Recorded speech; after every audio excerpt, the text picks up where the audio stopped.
నమస్తే, welcome to our channel. నేను మీ శాలిని. స్టూడియోలో మన ముందు senior journalist doctor Kanakadurga Vadlamani గారు ఉన్నారు. వారిని అడిగే కొన్ని విషయాలు మనం తెలుసుకుందాం. నమస్కారం మేడం. నమస్తే అండి. మేడం, ఈ రోజు కాకినాడలో ఒక హత్య అయితే మనకి తెలిసిందని మనకు వార్తలు వస్తున్నాయి. 2 హత్యలు జరిగినాయి అని మనకు వార్తలు వస్తున్నాయి. అందులో పిల్లలు, చదువుకునే పిల్లలు పర్ఫార్మెన్స్ బాగలేదని తండ్రి ఇట్లా చేశాడంటే ఇది చాలా దారుణంగా అనిపిస్తుంది మేడం. అసలు ఇది ఎలా జరిగింది? దీని మీద మీ స్పందన ఏంటి మేడం? ఎలా జరగడం అనే తర్వాత అండి, అసలు తల్లిదండ్రులుగా ఏ తల్లిదండ్రి అయినా కూడా పిల్లల్ని కనే ముందు ఆలోచించుకోమని చెప్దాం. నీకు పిల్లలు చదువులు ముఖ్యమా, పిల్లలు ఆరోగ్యంగా చక్కగా పెరగడం ముఖ్యమా, మంచి పౌరులుగా ఉండడం ముఖ్యమా? ఎందుకంటే మొన్న ఒక హెడ్ మాస్టర్ మనం చూసాం, మిమ్మల్ని కొట్టలేను, తిట్టలేను, మీరు చదవట్లేదు, గుంజీళ్ళు తీస్తున్నాను అన్నాడు ఆయన. సరే, ఆ వేదన అర్థమైంది. కానీ మీరు ఇక్కడ ఆలోచించాల్సింది ఏంటంటే వాళ్ళు వచ్చిన బ్యాక్గ్రౌండ్ ఏంటి. ఇప్పుడు పిల్లలు చదువుకోవడానికి వస్తున్నారు, కరెక్టే. వాళ్ళకి వెనకాల తల్లి తండ్రి కూలీ నాలి చేసుకునే వాళ్ళు ఉంటారు, రకరకాల బ్యాక్గ్రౌండ్స్ నుంచి వస్తారు. వాళ్ళకి ఇంటికి వెళ్ళాక చదువు చెప్పేవాళ్ళు ఉంటారు. కాబట్టి అదే ఆలోచించాలి మనం. కొంతమంది పిల్లలు స్వతహాగా చదవరు. ఇంకొకటండి, 100% మీకు అందరూ పాస్ అవ్వాలి అనే విధానం పెట్టడం కూడా తప్పు. ఎందుకంటే పెర్ఫార్మెన్స్ అనేది అందరూ ఒకేలాగా ఇవ్వరు. 100కి 100% ఎవడు పాస్ అయిపోడు. మా చిన్నప్పుడైతే 60% మార్కులు వస్తే చాలా ఎక్కువ మార్కులు వచ్చినట్లు లెక్క మాకు. ఎస్పెషల్లీ లాంగ్వేజెస్లో 60 రావడం అంటే చాలా ఎక్కువ రావడం. 100కి 100 ఎవడు ఇవ్వాల. ఇప్పుడు 100కి 100 అన్నింట్లో వచ్చేస్తాయి మార్కులు. ఆ మార్కులు కొలమానం కాదు కదా. ఇప్పుడు హెడ్ మాస్టర్ కూడా ఆయన వేదన బాగుంది, కానీ ఆయన బ్యాక్గ్రౌండ్ ఆలోచించాలి. అయితే ప్రభుత్వం కూడా అలాంటి వాళ్ళకి కోచింగ్ సెంటర్స్ పెట్టాలి. అలాంటి పిల్లలకి కోచింగ్ సెంటర్స్ పెట్టాలి. ఇప్పుడు ఈ టీచర్స్ మీద ఆ బాధ్యత పెట్టకండి మీరు. ఎందుకంటే వాళ్ళు ఎక్కడి నుంచో వచ్చి వాళ్ళకి చదువు చెప్పి వాళ్ళ ఇంటికి వెళ్ళి వాళ్ళ పనులు చూసుకోవాలి కదా. కాబట్టి అలా కాకుండా మీరు ఇంకెవరినైనా కొత్తగా పెట్టి చదువుకున్న పిల్లల్ని వాళ్ళకి ట్యూషన్కి పెట్టించండి, దానికి వాళ్ళకి ఉపాధి ఇవ్వండి. ఆ రకంగా ఆలోచించాలి. ఇక్కడ ఈ చంద్రశేఖరరావు వాకపల్లి అనే అతను తాడేపల్లిగూడానికి చెందినవాడు. ఓఎన్జీసీలో అకౌంటెంట్గా చేస్తున్నాడు, కాకినాడ దగ్గర ఉంటున్నాడు. అయితే పిల్లల పెర్ఫార్మెన్స్ స్కూల్లో బాగా లేదు. ఏంటి 7 ఏళ్ళు 6 ఏళ్ళు వాళ్ళకి పెర్ఫార్మెన్స్ ఏంటంటే బుద్ధి లేకపోతే తండ్రికి. హోలీ రోజు వాళ్ళని ఆఫీస్కి తీసుకెళ్ళి హోలీ ఆడాక భార్యతోటి, నేను పిల్లలకి స్కూల్ యూనిఫామ్లు కొలతలు ఇచ్చేసి వస్తాను, నువ్వు ఇక్కడే ఉండు, మన ఇంటికి వెళ్దామని చెప్పి పిల్లల్ని ఇంటికి తీసుకెళ్ళి కాళ్ళు చేతులు కట్టేసి నీళ్లలో, అంటే బకెట్ నీళ్లలో ముంచేసి వాళ్ళని చంపేసి ఊపిరాడకుండా చేసి తను ఆత్మహత్య చేసుకున్నాడు. భార్య ఎంతసేపటికి భర్త రాకపోయేసరికి ఫోన్ చేసి, ఆ ఫోను స్విచ్ ఆఫ్ ఉంటే వెంటనే అక్కడ ఉండే వాళ్ళని తీసుకుని ఇంటికి వచ్చి చూసేసరికి, కిటికీలోని చూసేసరికి భర్త ఆత్మహత్య చేసుకుని కనిపించాడు. సూసైడ్ నోట్లో ఇది రాశాడు ఆయన. పిల్లల పెర్ఫార్మెన్స్ బాగోలేదు, అందుకని వాళ్ళని చంపి నేను చేస్తున్నాను. నువ్వు చేస్తే చావాల్సింది, పిల్లలు ఏమన్యాయం చేశారు, చిన్న పసిపిల్లలు పాపం. నీకు ఎట్లా అసలు మనసు వచ్చింది? ఇంకొకటండి, చదువు అనేది ఎల్కేజీలో వచ్చేస్తుందా? రాదు కదా.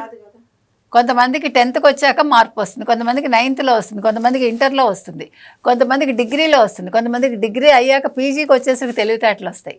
ఈ తెలివితేటలు అనేవి మీ నుంచే కదా సంక్రమిస్తాయి. ఒకవేళ నువ్వు తెలివైన వాడివి అనుకుందాం, ఆ పిల్లలు తెలివి తక్కువ వాళ్ళైతే ఏమవుతుంది? చచ్చిపోతారా? నీకు ఇల్లు ఉంది ఉండడానికి, నీకు మంచి ఉద్యోగం ఉంది, వాట్ ఎల్స్ యూ నీడ్? ఇప్పుడు వాళ్ళు లక్షల కోట్లు సంపాదించక్కర్లేదు కదా, వాళ్ళు తినడానికి వాళ్ళు సంపాదించుకుని ధర్మబద్ధంగా న్యాయబద్ధంగా బతకగలిగితే చాలు అని మనం ఆలోచించాలి కదా. ఇంకొకటండి, మిగతా పిల్లల పెర్ఫార్మెన్స్ బాగుంది అనుకుందాం, టీచర్స్ కూడా కంపేర్ చేయొద్దండి. చూడు వాడు ఎంత బాగా చదువుతున్నాడు, నువ్వేంటి ఇలా చదివావంటే చదవలేడు వాడు. వాడికి నిజంగా తెలివి ఉన్నా కూడా వాడు భయపడతాడు కొన్నిసార్లు వాడు టీచర్ అలా మాట్లాడేసి బెదిరిపోతాడు. టీచర్స్ కూడా ఫేవరిజం ఉండద్దు. నిజంగా టీచర్స్ చేయాల్సింది ఏంటంటే, ఎవరైతే వీక్గా ఉన్నారో శారీరకంగా కావచ్చు, చదువులో కావచ్చు, అన్ని రకాలుగా వాళ్ళ మీద ఎక్కువ కాన్సన్ట్రేట్ చేయాలి. బాగా చదివేవాడికి నువ్వు చెప్పక్కర్లా, వాడే చదువుతాడు. వీళ్ళకి నువ్వు ఇవ్వాలి ప్రోద్బలం, ప్రోత్సాహం. అది చెయ్యరు. ఎంతసేపు బాగా చదివే 10 మందికి చెప్తే బాగా చదవని వాళ్ళు ఏమైపోతారు? బాగా చదవని వాళ్ళని ముందు బెంచీలో కూర్చోబెట్టండి. వాళ్ళకి అర్థం కాకపోతే 1కి 2 సార్లు అడగండి దయచేసి. అయినా చిన్నపిల్లల పెర్ఫార్మెన్స్ ఏంటండి, వాడు ఆడుతూ పాడుతూ చదువుతాడు, ఇవాళ కాకపోతే రేపు వస్తుంది చదువు. నీకేనా ఇక్కడ ప్రెస్టీజ్ అని తగ్గిపోతుందా? సొసైటీ మాట్లాడుతుందండి. ఇప్పుడు సొసైటీకి పని పాటు లేదు. మీ చుట్టూ ఉన్న వాళ్ళు ఏమంటారు, ఏంటి మీ పిల్లాడికి ఎన్ని మార్కులు వచ్చాయి, 40ఏనా? 40 వస్తే వాడు మనిషి కాదా? 100కి 100 వస్తే వాడు మనిషా? అవసరం లేదు. ఇప్పుడు ఎల్కేజీలో వాడు 100 మార్కులు తెచ్చుకున్నా, ఇంటర్మీడియట్లో వాడు 100 మార్కులు తెచ్చుకున్నా గొప్పవాడేం కాదు. వాడు జీవితంలో 100 మార్కులు తెచ్చుకున్నాడా లేదా, అది ముఖ్యం. జీవితాన్ని వాడు చక్కగా అంటే బతకగలుగుతున్నాడా లేదా, ప్రజల్ని మోసం చేయకుండా తన అన్నం తింటూ కుటుంబానికి అన్నం పెడుతున్నాడా లేదా, అది ఆలోచించండి. మీ కొడుకు మంచి పేరు తెచ్చుకున్నాడా, లేదు అక్రమంగా అన్యాయంగా సంపాదించి గొప్పవాడిగా పేరు తెచ్చుకున్నాడా? ఏమంటే ఇప్పుడు పెద్ద పెద్ద బిజినెస్ మ్యాన్లు ఉన్నారు. బిల్ గేట్సే తీసుకోండి, ఎంత చదువుకున్నాడు? అందరూ ఫెయిల్ అయిన వాళ్ళే ఉంటారు. Not even degree. డిగ్రీలు ఎప్పుడూ కూడా చదువుకి కొలమానం కాదు. మార్కులు ఎప్పుడూ తెలివితేటలకి కొలమానం కాదు. ఇది మనం తెలుసుకోవాలి. ఎందుకంటే ఇవాళ చదవని వాడు రేపు చదువుతాడు. మీ నాన్నగారు చాలా తెలివైన వాళ్ళు అయి ఉండొచ్చండి. మా నాన్నగారు డబుల్ మ్యాథమెటిక్స్. నాకు మ్యాథ్స్ అంటే భయం. ఎందుకు తెలుసా? మా టీచర్ వల్ల. టీచర్ పిక్క పైసలు పెట్టేసేది. నాకు అసలు ఆ క్లాస్ అంటే భయం అండి. ట్యూషన్ పెడితే ట్యూషన్కి వెళ్ళేదాన్ని కాదు నేను. వెళ్లకుండా స్కూల్ బయట ఒక అవ్వ తాత ఉండేవాళ్ళు, ఇవన్నీ శనగలు ఇవన్నీ అమ్ముకుంటారు చూడండి, బఠానీలు. అక్కడ కూర్చుంటే వాళ్ళు 4-5 రోజులు అయ్యాక మా అక్కకి కంప్లైంట్ చేశారు, ఈ అమ్మాయి ఇక్కడ కూర్చుంటోంది ట్యూషన్కి వెళ్లకుండా అని. అప్పుడు మా నాన్నగారు ఎప్పుడు మమ్మల్ని తిట్టి అరగారు, కొట్టి అరగారు. ఎందుకంటే నాకు 7వ క్లాస్ వరకు యావరేజ్ మార్క్సే వచ్చాయేమో, నాకు గుర్తులేదు. I'm not a very intelligent girl at that time. నా ఇంటెలిజెన్సీ 10th తర్వాతే పెరిగింది. అంటే అది ఇంకొకటండి, ఇక్కడ జన్యుపరంగా కూడా లోపాలు ఉంటాయి. మీకు తెలుసో లేదు, దాన్ని జీన్స్ అంటాం మనం. కొంతమంది పిల్లలు స్లో లెర్నర్స్ ఉంటారు. అది ఎలాగంటే స్లో లెర్నర్స్ అంటారు.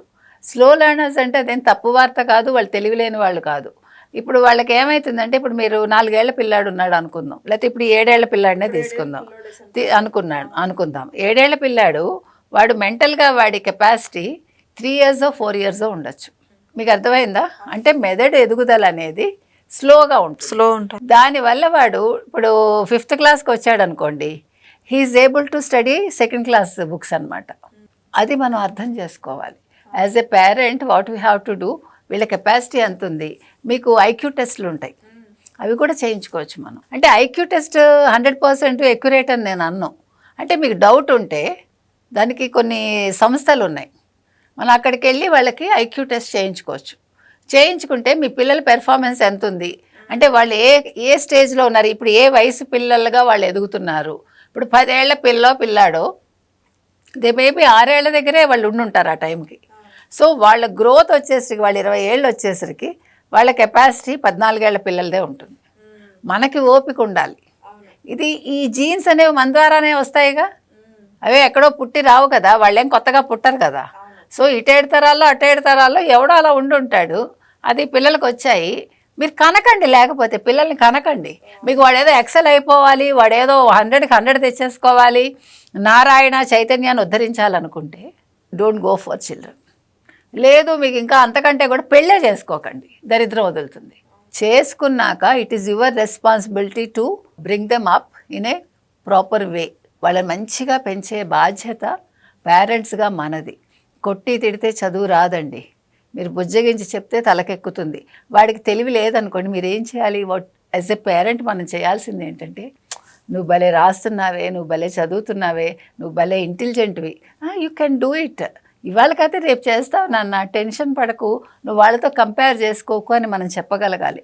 అంతేగాని వెదవా నీకు ఎప్పుడు రాదు చదువు, నువ్వు ఇంతే, పక్కవాడు చూడు అంటే వాడు అలాగే ఉంటాడు. వాడు మానసికంగా కుంగిపోతాడు. వాడికి నిజంగా తెలివి ఉన్నా కూడా తెలివి చచ్చిపోతుందండి పేరెంట్స్ వల్ల. పేరెంట్సే కాదు, ఇంట్లో ఉండే పెద్దవాళ్ళ వల్ల కూడా.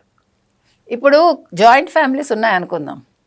జాయింట్ ఫ్యామిలీస్లో ఏమవుతుందంటే, పెదనాన్న పిల్లలు బాగా చదవచ్చు, వీళ్ళ పిల్లలు బాగా చదవకపోవచ్చు. చూసావా వాడు ఎంత బాగా చదివాడు, నువ్వు వెధవి, నీకేమీ రాదు, నువ్వు పనికి మాలిన వాడివంటే, నువ్వు సైకలాజికల్గా పిల్లనో నువ్వు ఎంత ఇన్సల్ట్ చేస్తున్నావంటే అది వాడు పెద్ద అయినా మర్చిపోడు. కాబట్టి పిల్లల్ని పెంచే విధానం తెలుసుకున్నాక కనండి, లేదు కన్నాక విధానం తెలుసుకుని పెంచండి. Either this or that. This is what as a parent or parents they should learn, they should follow. లేకపోతే ఇలాంటి హత్యలు జరుగుతాయండి. పరువు హత్య కింద ఇది కూడా. ఈ రెండూ కూడా పరువు హత్యలే, సందేహమే లేదు మీకు. ఆడపిల్ల వెళ్ళిపోతే పరువు హత్యలని కాదు. మీరు సొసైటీ కోసం మీ పిల్లల్ని చంపుకున్నారంటే తెలివితేటలు తక్కువగా ఉన్నాయని ఇది కూడా ఒక రకమైన పరువు హత్య. కాబట్టి సమాజంలో మనం ఒక పౌరుడిగా ఆరు పౌరురాలుగా మనం చేయాల్సిన పని ఏంటంటే మనం ఆలోచించుకోవాలి. మన పిల్లల్ని మనం సరిగా పెంచుతున్నామా లేదా, పక్కవాడితో పోల్చొద్దు దయచేసి. అలా పెంచగలిగితేనే కనండి. ఇదే మనం చెప్తున్నాం. Thank you madam. Thank you.